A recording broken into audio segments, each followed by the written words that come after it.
Hello Red and Green Army, it's Liam Cook here once again from Coventry United TV with another episode of the brilliant interview series that we have debuted over the last few weeks. That's right, it's CUTV's Team Talk. After a couple of weeks off, we're warming up the Red and Green time machine once again with another chat with a former Coventry United favourite, and let me assure you, it's well worth the wait. My guest today is part of the true glory years of Coventry United, playing part in two of the club's 3 title victories to date. He was also named Player of the Season in 2016-17 and is one of the more humorous members of the squad that I've encountered during my years at the Red and Greens. Joining us today is the one and only Jamie Coleman. Now, Cola is the first player that we've interviewed who's actually retired from playing, but rest assured he has plenty of memories to look back on when he's in the old pipe and slippers on a Saturday these days. No, I ain't joking. He's still very much active and still very much in love with the beautiful game. And what a career it was with Coventry United. 78 competitive appearances and 3 goals, plus, as I said, 2 league titles, numerous clean sheets and countless incredible no-nonsense challenges. He really is a one-of-a-kind defender. So we're talking to him today about his time with the Red and Greens, those glory days that so many fans look upon with red and green tinted spectacles, and of course his wider footballing journey. So I'm going to stop talking and get straight into the action. Ladies and gentlemen, I'll hand you over to the one and only Jamie Coleman. Cola, thanks for joining us here on CUTV's Team Talk. Before we get underway, how have you been doing during lockdown? Hi Liam, many thanks for asking me on your podcast. Lockdown, it's been a little bit interesting, as I guess for everybody, and a little bit boring also. Slowly getting towards the end of it now, fortunately, and looking forward to the pubs opening. Just been working myself, mate, working from home mainly, 2 kids running riot, so that's been a little bit difficult. Slowly but surely getting back into a bit of normality and working from the office now, which I'm quite looking forward to. Well, glad to hear that you're doing well, mate. Let's get straight into what we're here to talk about today, and that is the beautiful game and your relationship with football. How did that relationship begin? When did you first start to know that you loved football? I guess like anybody really, as a kid, sort of watching on telly. We were quite fortunate in being, I guess, the last of that breed of people that used to just play outside. Summer holidays especially, go out and play. The only problems that you had was when your mum or dad was stood at the end of the drive shouting for you to come in and have your dinner. We'd play out there all day. Football against the garage or in the driveway. Not many cars on the road, not many strange people knocking about. So yeah, we were quite fortunate in that sense, and unlike kids of today. And then, you know, my dad was well into his football, so it was always on the telly at home, so you'd take an interest in that. Remember watching World Cups and Premiership and taping Match of the Day and watching that Sunday mornings on the old VHS, and just fell in love with it that way, I guess, playing it as much as I could, and then getting to go out and watching many Premiership games. So that was, I guess, how I fell in love with it, if you like. As many Coventry United fans, I'm sure, will know, you are a massive Spurs fan. So my next question is, how did you get lumbered with being a Tottenham supporter? Yeah, can't really claim that I'm a glory supporter, I suppose. No, my dad supported Tottenham, so I just don't really ever know any different, to be honest. Always remember having their kits and just loving Spurs, really. Most of the kids at school were Man United fans around that era and all sort of trying to get me to follow suit, but never really appealed. I did used to have a bit of an interest in Cov. We used to wake up some Saturday mornings when they were in the Premiership, and we used to go to Highfield Road sort of maybe about 5-6 times a year as well. So always had a bit of a soft spot for the Sky Blues, as my granddad was a fan as well, so he was always down there.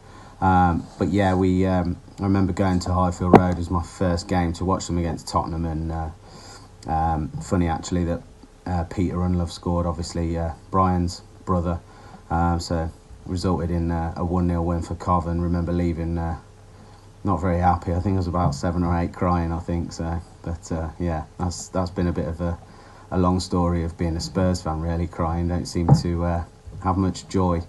But unfortunately, yeah, my son as well, he's sort of now been forced into it. If he wants to live under my roof, he's going to have to be a Tottenham fan, unfortunately for him. So he's got many years of disappointment and Spursy times ahead, as they call it.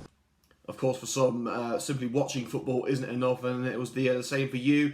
How did you take your first steps into playing football? Take us through your junior career and your journey to senior level. Yeah, junior football was a bit of a funny one, really, because, as I say, mainly just playing in the streets. Most evenings after school, and then sort of in the summer holidays, school holidays, etc. And quite a few of my friends played for a club, Leamington Juniors, I think they were called, at sort of 7 and 8. And my dad was very much like, you don't need to go and play football for a club. You know, was playing that much anyway. He sort of said, wait till you're a little bit older. So then I was, I think I was about 9, 10, I think, under 10s, I think it was, when the leagues started properly as opposed to just friendlies. And went and joined Norton Lindsay, who are quite a well-known Warwickshire club, and joined their junior section, and ended up sort of staying there till about under 13s, 14s, and then moved on to play for the age above Norton Lindsay. And yeah, it was just a really good club, to be honest, really successful. Used to play centre mid. Scored a few goals unbelievably, and get involved in a bit of everything. And then same with school football. Always played for the school sides, the district sides, and then Warwickshire as well, all the way through to under 18s. So travelling around, playing various different districts and counties. And then sort of moved into youth football at sort of 17, and went to play for Leamington. And they were quite a successful youth football side in the old, like the Midland Floodlit leagues. They won the league in the first season, and then moved up into the Premier, which was good, really. Experience of playing better sides, better grounds. They had the likes of West Brom, Burton Albion, Kidderminster, the old Nuneaton Borough. So yeah, he used to play some really nice grounds against some good players that you then sort of followed on into playing against in non-league. Obviously some of them went further and some of them turned to drink and sort of slipped off that path, but no, that was sort of the progress, really. And yeah, it was good and really enjoyable times, really. I think most people would say you'd like to go back and sort of probably put a bit more effort in, and it's amazing once you get a little bit older and you start to get sort of to your late 20s, you sort of know your football and your game a hell of a lot better, and you start to sort of think, wow, I wish I'd have known that when I was younger. But no, I can't have any complaints, really. Really enjoyable times. Leamington was the club where you arguably had your big break. You made your debut in 2005. Do you feel you grabbed that chance with both hands? It was a funny one, really, to be honest. I wouldn't, well, with the greatest of respects, wouldn't say it was a big break as such. As I say, Cadzi or Jason Cadden used to come and watch the youth team, and there was a couple of us that then got asked to go and train with the first team, just to try and use that as a club sort of progression from youth team into the first team. But obviously, as most people know, Leamington very successful. We're winning promotions sort of yearly, if you like. So not in a bitter way, and totally understandable. Didn't really get much by the way of opportunities. It was a lot of substitute appearances or playing in league cups, and once they were 3-0 up, then you know go and get your pads on and you get a run out. But you know, it was great. 17, 18, playing men's football for the first time and playing in front of 600-700 people most weeks, or even just to be involved in around that setup was great. As I say, they were hugely successful, and they had the pick of the players. Everybody wanted to play for them, and rightly so, because they were doing everything the right way, well supported. But it was just a little bit difficult at 17 really to make an impression, and throwing a scrawny 17-year-old into the action was they didn't need to do it. So yeah, it was a case of having to enjoy it for a year or two, but then having to move on really. Otherwise, we would have just probably fallen out of football. You left the breaks to find more consistent first-team football, eventually ending up at the likes of Stratford and Woodford. What were your experiences like in non-league before joining a certain team in red? Yeah, well, it was leaving Leamington and went to play for Southam, just down the road for a couple of years, which I think they were at the time in the Midland, I think League One. Or the old Midcom Premier as it was. Always a very competitive side, sort of top five most seasons, and there's quite a lot of friends locally that played for them, so I took the opportunity to go and play for them, and had a couple of great years. We had a couple of good runs in the Vars, and did well at finishing sort of in the top 2-3 places in the league, but just couldn't quite push on really, and the team just kept doing really well. But it was something of sort of my personal sort of, I say goal if you like, but wanting to play a little bit higher, and a friend of mine was involved at Stratford, so sort of had a word to see whether it would be possible to go and play for them. So went and played for those in the league that Cov United are in now, and played there for a season. And that was brilliant, to be honest. It was sort of good to get away from your friends and what you knew, and it was a bit more about, instead of sort of calling on favours, if you like, it was you're on your own and can you get in the side and stake a claim to play every week. And then some of the players that we played alongside, we had a few ex-pros in there, Paul Hall and Paul Devlin. And then some lads now that have gone on to play and have good league careers, such as Matty Blair. But yeah, it was a really good side. And then from there moved to Woodford, who were then again the league above Stratford, and just again a really good experience. It was a league above, so you got to go and travel and play at some really nice grounds. And yeah, the football was good, and it was hard, and we had a year or two of finishing it just beneath and around the playoff areas without sort of pushing on from there. And then it was really enjoyable, as I say, sort of different areas and playing football, sort of away games sort of down south and towards London and all over the place really. So it was. It was really enjoyable, and then Woodford then sort of pulled the plug, if you like, and sort of happily just filtered down the league. So it was it was quite a journey from where I am in Leamington. So it was a decision to sort of just come away from it, and then went and played in the UCL, which is the equivalent to what Coventry United are in now, for Daventry. And had a couple of really good years over there. Some really, really nice people, and it was good to go and do that actually, because as I say, same level on the pyramid, but it was totally different. Sort of, it was just quite pretty football, to be honest. You'd get a bit more time on the ball and less physical, and it was just different. I'll be honest, I think it might have come back to bite me on the backside, but I think although they're the same level as a pyramid, I didn't find it quite as difficult as sort of the Midland side of it. And then ended up having a couple of problems with knees and had knee operations there before starting again to play for Southam. And we had a good side there. Again, still in the same league as Southam were previously. But it was enjoyable. It was good. But then it just became a little bit stale. Didn't really feel like there was any progression from there, and just became a little bit boring. So ended up moving to Coventry Sphinx, which was good, to be honest. Some good people, had some good laughs. Yeah, and that was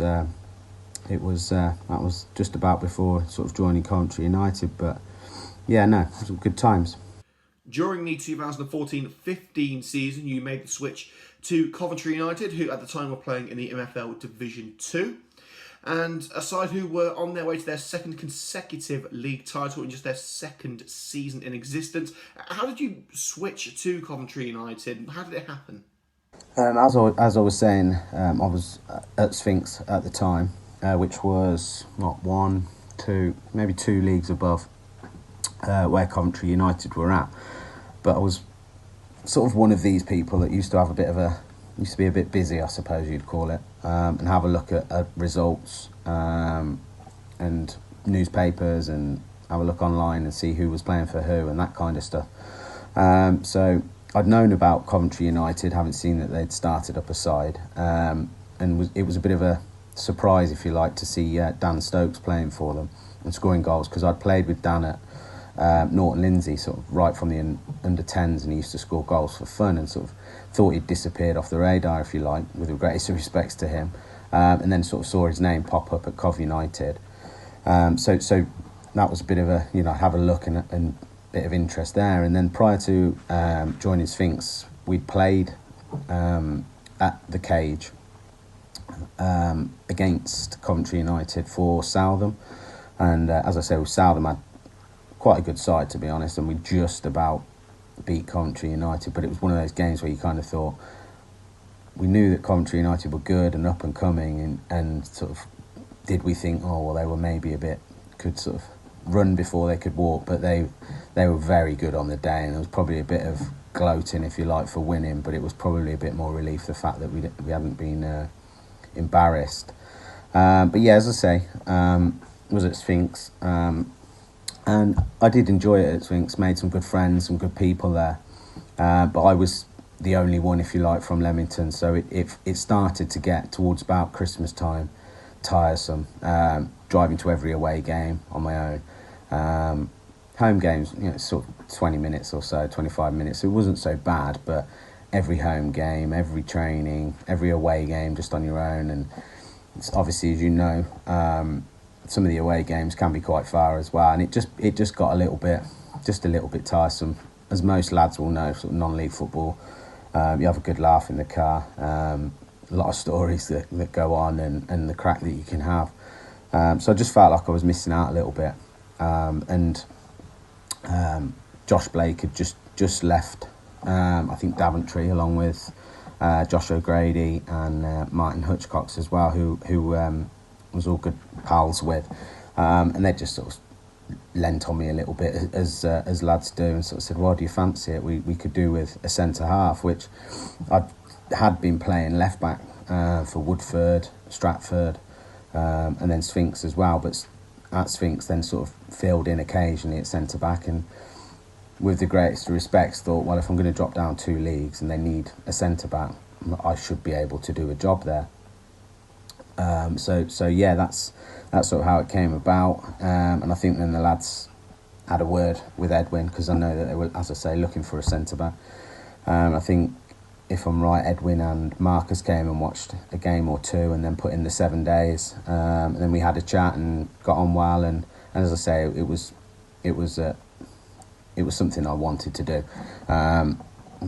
Felt a bit more comfortable with playing with a few more of my friends, which I hadn't sort of done for a good few seasons, with a bit of travelling with Stratford and Daventry and Woodford and whatnot. So no, it was a bit of a no-brainer. But and then having spoken to them as well, I know this is cliched that people say, oh, I was really impressed by what they wanted to do and how they wanted to push things forward. But straight from the outset, it was sort of a clear message as to their goals. They wanted to progress, and they wanted to do everything possible to sort of get up through the leagues. So yeah, it was looking back, it was a very good decision to make.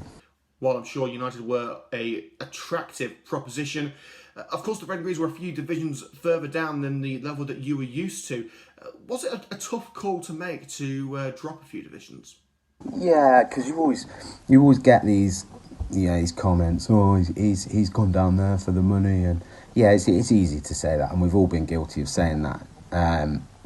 And to drop 2 levels, yeah, sort of halfway through a season, but Cov had started really well, so the likelihood is within sort of 4 or 5 months they weren't going to be in that league, and they would have then gone into the Mid-Com Prem, or Midland League One now as it's called.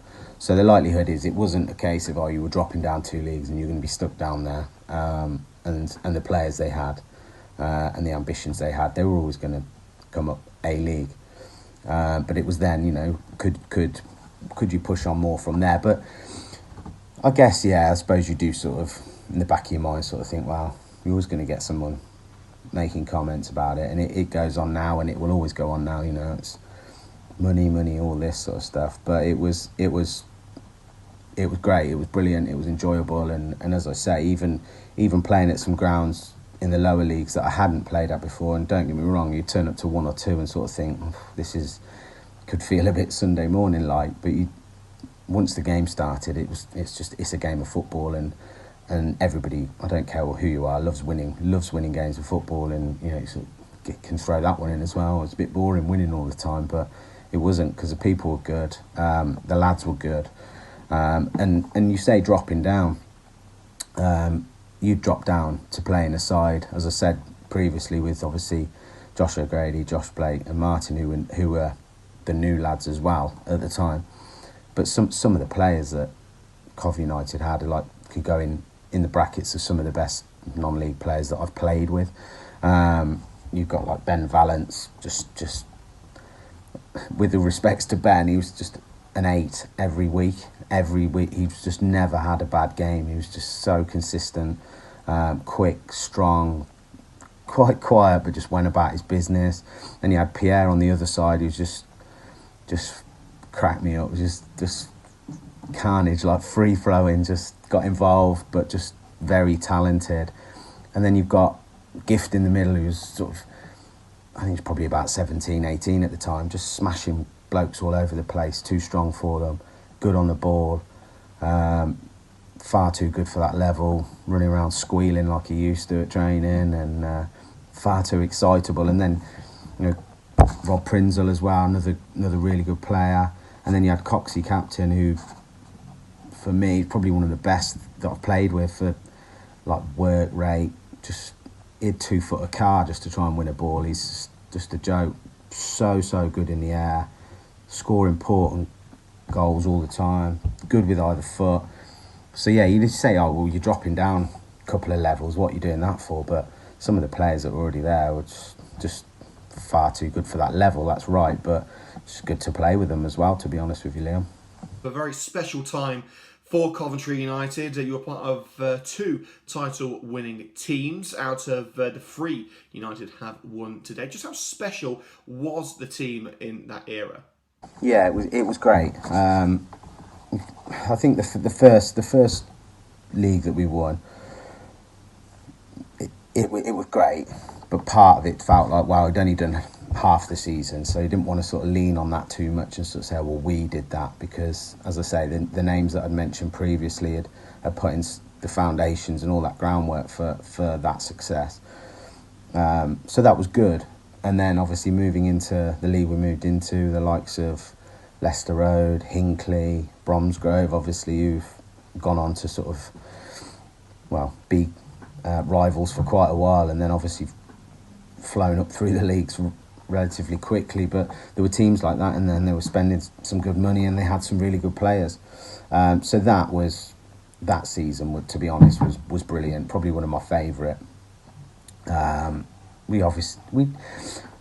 People again throw that money thing around, but I don't think that season, to be honest, we really bought in many players. I think we bought in Mozza in goal, who made a big difference, because you're having a decent goalkeeper who's, you know, talks and contributes, you know, to the team as a spine, is a big thing.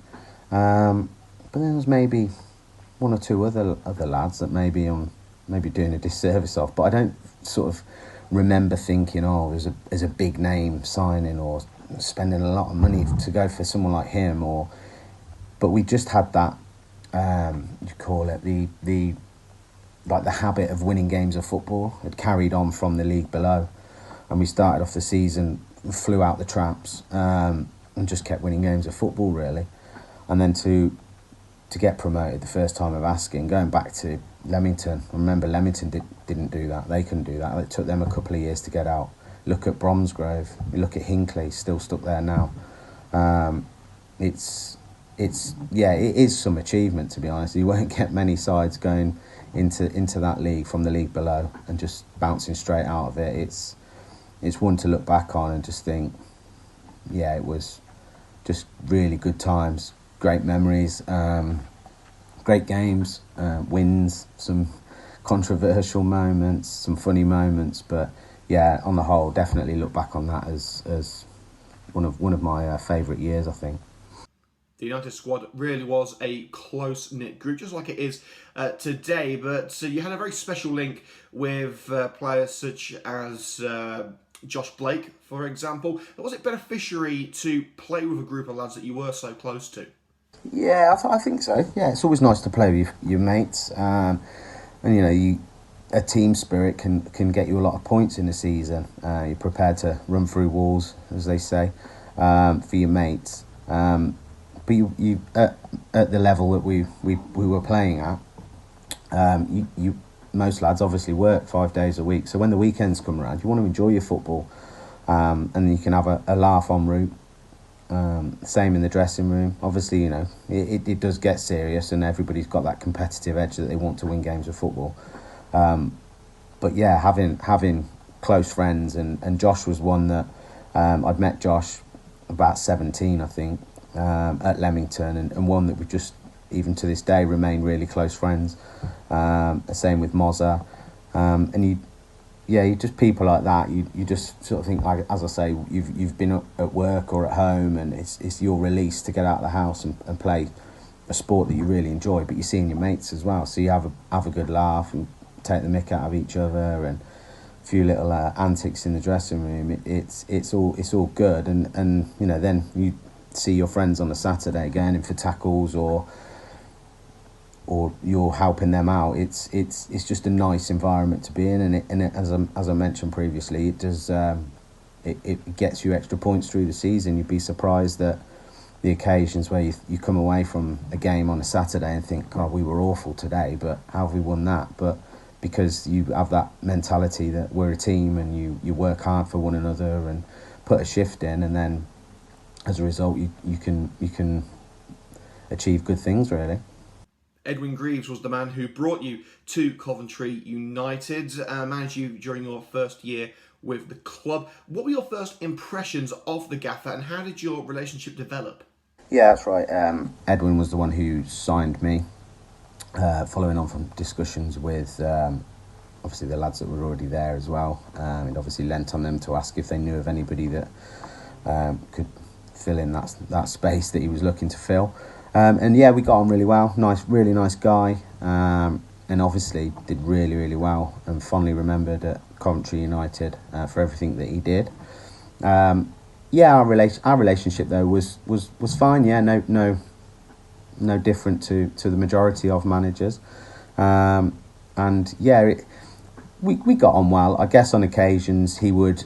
With the greatest respect, so I'm sure he won't mind me saying this, I would, towards the end of Edwin's time, I was finding game time a little bit difficult to come by, and we'd sort of gone on a little bit of a wobble, and fallen by the wayside, and I guess the reasons then that the powers that be decided to give Terry the job as opposed to Edwin was because of perhaps a fear that we'd done so well. And that's obviously greatly down to Edwin as well, and got into a position by the close knockings at the end of the season that we were in a real good position, and if we let this slip, it's how difficult is it going to be to replicate what we'd already done, and then come up and then do the same thing next year. So but around the time that Edwin was dismissed, I was slowly sort of becoming in and around the team a little bit, sadly. But there's no arguments, nothing like that. It's football, and people make their decisions, and that's the beauty of it, isn't it? Everyone's got own opinions about absolutely everything, whether it be Premiership or non-league, and that's the beauty of football. In 2016, March of 2016, Terry Anderson took over from Edwin for the final push towards the Division 1 title. What were the main differences, do you think, between Terry and Edwin's managerial styles? And did Terry's arrival come at the right time for you? Well, I think it certainly came at the right time for me, because I think another week or two I might have been probably back at Southam or somewhere like that again. No, the game that was Edwin's last game was actually I think it was Heath Hayes away, and I wasn't in the squad that day, so I was a bit annoyed, shall we say. So yeah, but I'd heard then that they'd decided to relieve Edwin, and that Terry was going to be taking over, and Terry was obviously involved with Edwin anyway, taking training, and he's somebody that I'd always got on well with, personally, and I say professionally, semi-professionally, or however you want to call it, and we just saw eye to eye on quite a few things, and then Terry, as we say, took over, and it was I think we had about 11 games in April to finish the season, so it was almost Saturday, Tuesday, Thursday, and he'd sort of said to me, well, see how we go, but he wanted me to play as much as I could, which was great for me, because that's all we want to do, isn't it? And we went on that sort of incredible run, I think, conceding something like 3 goals and winning every game in April to end up winning the league. So for me, it was brilliant. Just approach things in a bit of a different way, the way that he was with people, but then also having obviously a good football background, and he just got us all together, just firing as a unit. And there was occasions where we looked like we were down and out, and we'd nick a goal.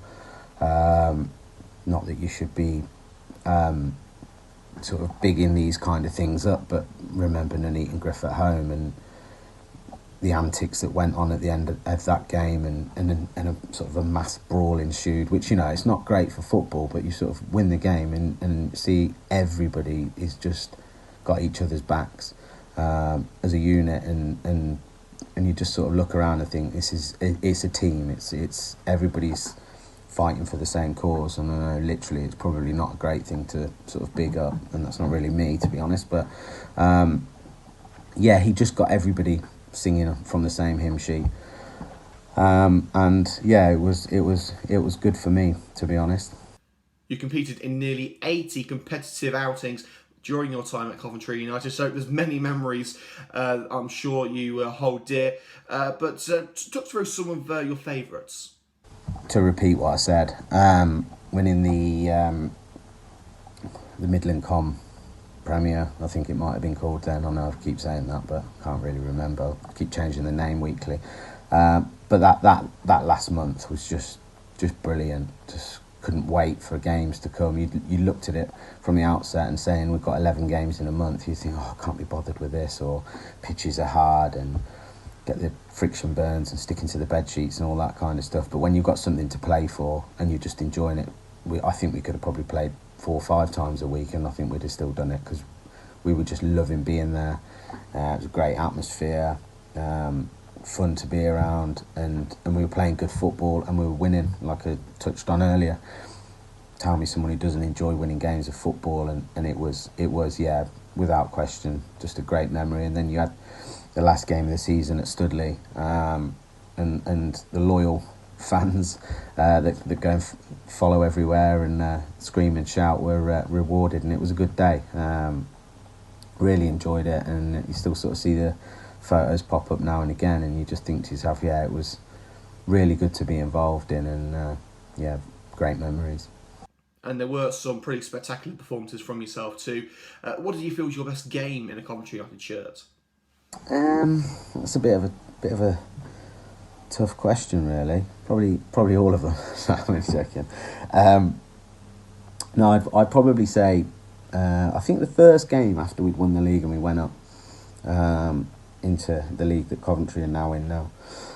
And we played away at Sporting Calcer, and you'd seen the year before they'd been on a FA Cup run, and just about missed out, I think, on promotion. Were well fancied to again go and push for promotion or go one further, and we won 1-0. I think it was Kai that scored a last minute winner or something, but we personally I just felt like I had a good game that day. They just bombarded us and just physical, and you just come off and nick a 1-0 right at the end, and you kept a clean sheet, and you just feel like you've been in a battle as opposed to just to get a nice game of football. It was just such a physical game, and tackles flying in and headers and interceptions, and just one of those games where you just come off and you're driving back and you sort of think, oh, I love that, I could do that again. I really enjoyed it. But I think, yeah, it's difficult, isn't it, to pinpoint a game where you personally think, oh, I've had a really good game there, because you want to try and do your best and have as good a game as you can any time, really. But that was probably one of my favourite, games. After an impressive 2016-17 season in the Premier Division, you were actually named Coventry United's Player of the Season. Where does that campaign rank amongst your personal performances?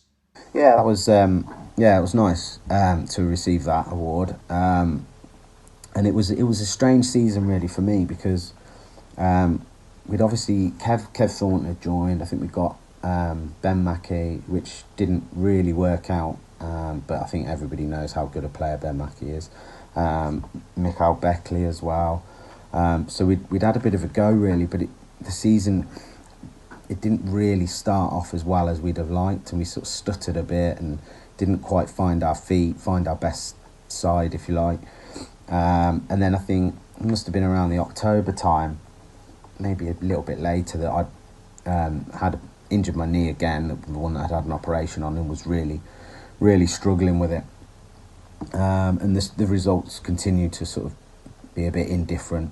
And around about Christmas time, I think it was, that Terry had said, we're struggling for whether it be numbers or someone at the back. He just sort of said, do you think you could play? And I was really struggling, and sort of I said, yeah, I'll give it a go and see what happens, and if it falls off, it falls off. But no, it was one of those that you just played, and all of a sudden it felt, it didn't feel too bad, and that the rest of that season then was almost carrying a knock, but just trying to plough through it and try and just do your best and give 100%. We'd had a conversation at the start of the season whereby he'd sort of said to me that he wanted me to play, and he wanted me to be his first choice, and I shouldn't really say that, but it was a case of, but you do need to do a bit of extra work. I like a drink and I like food, so yeah, I'd been told basically that I needed to shift a few pounds and make sure I came back semi-fit, which I did, and I think it was of benefit in the end, and as I say, it was a bit strange the way it panned out, and results were a touch indifferent, and we probably then on the season on a whole missed the goal scorer to really push us a little bit further up the league. But no, personally, it was, as I say, a bit strange. But then when I did play, I felt good and felt like I contributed to the team. And defensively, we were really solid. So yeah, it was really good on that front. Midway through the 17-18 season, you made the difficult decision to leave Coventry United in search of more first-team football. You joined Racing Club Warwick. After all you achieved with United, was it a difficult call to make? Yeah, this is a bit of a funny one, really, for me. I mean, I still look back on it now, and we'll be brutally honest that I shot from the hip a little bit. We'd started the season, and obviously that was the year that we'd signed Mitch Piggin, Craig Reed, Lewis Rankin. So we were having a good go. Let's make no bones about it. We were having a go. We'd started the season. I think we'd won something like the first 8 games and beat Worcester and beat Westfield away, and we looked good. We were flying really when the pitches were still nice and we're popping it around nice. And you sort of stand at the back sometimes and watching them play, and you think, bloody hell, some players here.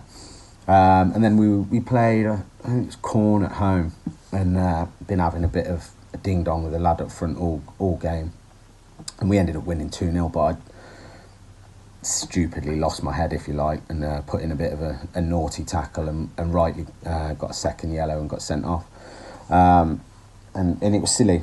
And at the time, the squad was so strong that it was my own undoing, if you like. And then struggled to get back into the squad, rightly or wrongly. I mean, I'll be perfectly honest. I did feel at times as though maybe I could have been given a bit more of a chance to get back into the things, because results slowly petered out a little bit over that period. But again, that's football, and you as I say, everybody has their opinions on it. But that was probably my own downfall, if you like, getting sent off. And then, as you say, left. But it was a bit hasty. I didn't really stick around, and I don't know. Maybe looking back, I was probably a touch of arrogance and thinking that, well, I've been here a few years now, and I've had a good few years now. I should be in the team, as opposed to getting your head down, working hard, and getting back into the team for the right reasons. And then I just decided, well, I want to go and play football. I was, I think, like 33, I think, and just thought, I just want to go and play some football, and did that. And as I say, looking back on it, even now, no fit state to play football at the moment, sadly, but do sort of look back on it and think, I had a bit of a mare there doing that. I should have hung around. But it's like anything, isn't it? Hindsight's a wonderful thing, and if I could change it, I would, but I can't. So you just, it is what it is. Your stint at Warwick turned out to be the final move of your career. When did you know that it was time to hang up the boots? Yeah, following on from leaving Cov United, went to Racing Club, who was they were sort of in a bit of a transition, I think, of Scott Easterlow was had taken over, and starting to turn the side around. And I've known Scott again since I was probably about 17, 18, so we go back as friends quite a long way. But it didn't fully work out. They're really good people at Racing Club. My son plays for them now, and it's a good club, and they really are doing some good things, like the way that they've turned the club around, the pitch, etc. now is brilliant. But it just didn't, I don't know, it didn't feel quite right for me. I think maybe subconsciously there was a bit of I shouldn't have left Cov. And as a result then, my attitude I wasn't a bad attitude around the place as such. It was more so that I was starting to think, how can I get out of training? And Saturday mornings would come, and it was raining, and I'd be like, oh, is it going to be off? As opposed to looking forward to it and being enthusiastic. And don't get me wrong, once the game started, or once I'd got there and got stripped and stuff, I would always competitive, and edge would come through, and you would have games and enjoy it. But I don't know, something in me just told me that I don't know if I fancied this as much. But had the season, and not to say I didn't enjoy it. I'm making it sound like it was awful. It wasn't, and that's that's not fair to say. But then pre-season swung round, and they always seem to swing round a bit quicker, especially as you get a little bit older. And I remember sitting there thinking, how can I get out of like pre-season training, like the first session? And you think, as much as it's bad and it's hard, you shouldn't be really thinking, what excuse can I give now? And then I just sort of thought, well, no one's got a gun to your head. No one's sort of forcing you to go training. And I sort of had the conversation with Scott and was very honest about it. He was honest too. Said, have a little think about it as to what you want to do. And I kind of knew that I just didn't have the commitment for training anymore. Not so much the commitment, I just didn't enjoy it at all. The games were okay, but commitment for training was just... No, I think after doing it for so long, I felt a little bit like it was becoming a chore, and that's when I sort of knew that maybe it was time to knock the Saturday football on the head. Well, since your last competitive match, I'm sure that you've been keeping yourself busy. So what have you been up to since hanging up the boots? Eating and drinking. No. Well, I have, but no, I've had the odd games. Sunday football, just again playing with mates in the Leamington Sunday League, which has been okay. But then once lockdown started, I don't really have the appeal to not have a shower after a game or get changed in a car park. Not with my gut, anyway. So no, I started playing cricket again. I've always played cricket, sort of prior to football getting a bit serious for a good sort of 10 years. But I haven't played cricket for about 7-8 years, so I've been playing a bit of that. My son's got into his football now, so he's trains Thursdays and has games Saturdays. So I've turned into a parenting taxi firm, taking him everywhere, which is good. But to be honest, I enjoy that. I really enjoy that.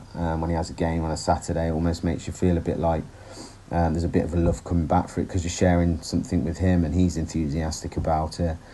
And then prior to lockdown, we're getting down to watch Tottenham quite a few times, and going and watching some games. And I think it's just it has been nice to, obviously other than this period, it has been nice that, you know, come a Saturday afternoon, you sort of think, well, I want to go and do this, or I want to go and do that. And I don't know, the time will probably come, maybe in a couple of years' time, where I sort of think, oh, I should have carried on for a couple of years. But at present, it doesn't feel as though the decision was a really bad one.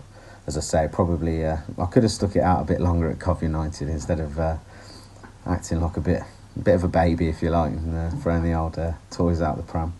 And finally, while some things have stayed the same at Coventry United since your day, a lot of things have changed, including the ownership, many different things really across the entire club. What are your thoughts on the current Coventry United squad and the club as a whole?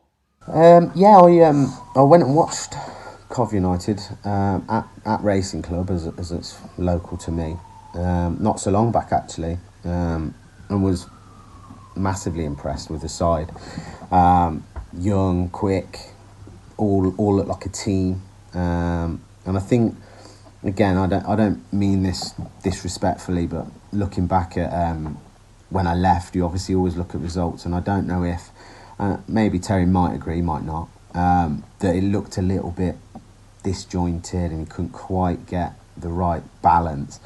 But then when I went and watched the side against Racing Club, and I think they scraped to win, but there was just little things and little signs that they looked a really good side. Quirky and Lewis at the back, and the two full-backs, Lewis Hudson and I think it's Harry, I think the other boys now, just looked good players. And then you had just pace up front, was it Cairns and Sullivan or whoever the lad is, but they looked a good handful. And you sort of thought, as I stood there with my pint, thinking, oh, I ain't glad I'm not marking him tonight. But no, they look really good. Obviously had the 3G pitch change, so that'd have been no good for my knees anyway, so probably got out at a good time. But no, it looks good, and yeah, hopefully that they can continue, and hopefully they can get out of the league, because unfortunately, where they were placed when COVID hit was quite unfortunate, really, and deserved to go up. But no, it's good. It's good to see that they're doing so well. And as with most people, when you leave a club, you always have a look out for their results.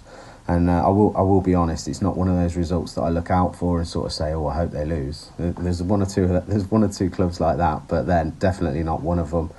And you know, to touch on some of the people that I've met at Coventry United, and not so much on the playing side of things or managerial side of things, the people that come and watch. You know, yourself, Mal and Marion, obviously all the guys that started the club up, Jason and Marcus. I better say Scoey as well, because he'll have a cry. But no, just some really good people. Just honest, nice people. You do always have a chat to them in the bar afterwards, and just really great memories, to be honest, Liam. So it's it's nice to see them doing well, because you think about those people that put their time in and they get nothing back for the time that they put in, and volunteers, which you so important in non-league football. They deserve to have a good side, and so hopefully long may that continue, and hopefully there's a few more promotions for them to see before too long anyway. Cola, it's been a pleasure as always. Thank you very much for your time. No, thanks very much, Liam, for getting in touch, and I hope you're all back at the Butts soon and watching the red and greens, as you like to call them so often, doing well and gaining some promotions. Hopefully this hasn't sent you to sleep, but thanks, Liam, and take care, mate. Thank you. Thank you to Jamie Coleman. Always a pleasure to speak to Cola, who was actually one of the first players I ever interviewed on Coventry United TV, or Coventry United Match Day, as it was back then. And it's fair to say he hasn't lost the gift of the gab. Another fantastic interview, I'm sure you will agree. That's about it for another episode of Team Talk here on Coventry United TV. Who are we going to interview next? Well, that is completely down to you. Let us know in the comment section who you want to hear from next, and we will do our very best to bring you that player here on CUTV's Team Talk. Until the next episode, make sure to hit the like button to let us know that you have enjoyed today's content. Leave a comment with your feedback. Subscribe to Coventry United TV on YouTube, more exclusive football content, and you can find us on Twitter at Coventry United TV. For now, I've been Liam Cook. Thank you so much for joining us, and we'll see you next time on Coventry United TV.